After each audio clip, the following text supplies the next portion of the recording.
A historic roll call is underway at the moment. Minnesota should vote very shortly, and for the first time in the country's history, a woman will be the nominee of a major political party. The delegates are going state by state announcing support for the candidates. They're on Maryland, so Minnesota is right around the corner. Once Hillary Clinton does secure a total of 2,382 delegates, she will have enough to clinch the nomination. This all comes on the backdrop of Bernie Sanders supporters who are still angry with the Democratic National Committee. Tonight will be a big evening as Bill Clinton takes the stage as the headline speaker. He will try to make the case that his wife is a change maker who deserves the job that he held for 8 years. Esme Murphy's been busy looking at all of it. Yeah, so the Democrats making history in Philly. You know, absolutely, Amelia and Frank. Whatever you think about Hillary Rodham Clinton, this is history. For the first time, as Frank said, a woman will be at the top of a national ticket. It was just less than 100 years ago, 1920, when women finally got the vote in this country, which is pretty amazing. It is amazing. Another bit of history in the making, I guess you could say, Bill Clinton making a speech. As a husband for his wife, the nominee, but he's also a former president. Is there a sort of a delicate balance he has to maintain? It's going to be a tightrope. This is not the most important speech of this convention. I think it's going to be the most interesting.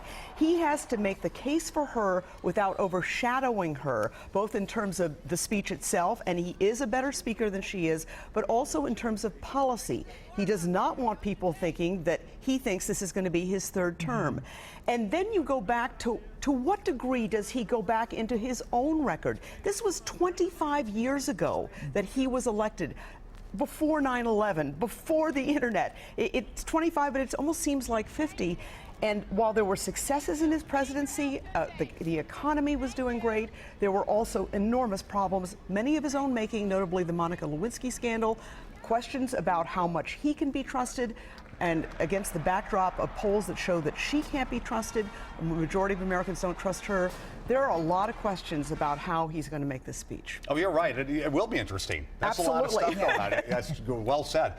Still, there's this huge uproar over the leaked emails that show the Democratic National Committee, which should be neutral, was really skewed to helping Hillary Clinton and really skewed to hurting Bernie Sanders. And not only that, it sounds like the Minnesota delegation is right in the middle of it. Minnesota is completely in the middle of this. 41 delegates for Bernie Sanders, 31 for Hillary Clinton. These Bernie Sanders Minnesota delegates are furious. Today, the vice chair of the DNC, former Minneapolis Mayor R.T. Ryback, went to the Minnesota delegation and apologized on behalf of the DNC. The big question is whether the Minnesota delegates, the Minnesota supporters of Bernie Sanders and Bernie Sanders supporters across the country, will they get behind Hillary Clinton? Yeah, a lot of anger there. Absolutely. Definitely. Okay. Thank you, Esme. Esme, good to see you. Do stay. Oh, we'll go ahead and cut away because I think Minnesota's voting right now. If we All right. Go ahead and maybe see that. We were up on the roll call. We were at Maryland earlier. Here we go. Senator Klobuchar, Senator Franken. Senator Franken. I am Amy Klobuchar, the senator from the great state of Minnesota, the state of Prince's Purple Rain,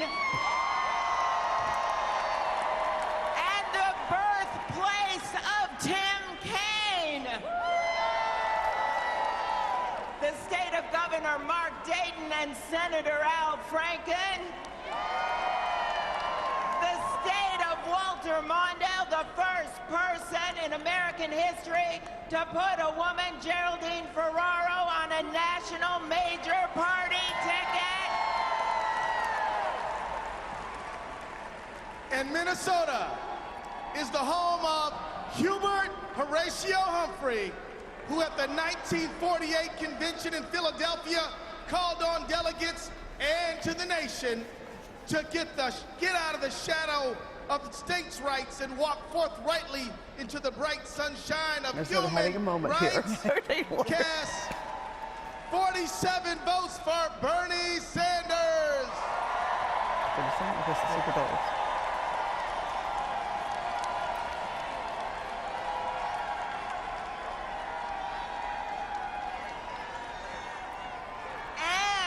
Obviously, Minnesota here casting its votes, and what we see here is the picture of unity. Keith Ellison, one of the first members of Congress to announce his support for Bernie Sanders, and you've got Senator Klobuchar and Senator Franken, who are among the top 2 Hillary Clinton surrogates in the nation. So a show of unity, at least from the Minnesota delegation. All right. We'll It's all see if very it lasts and see interesting. what happens, Yeah. no doubt.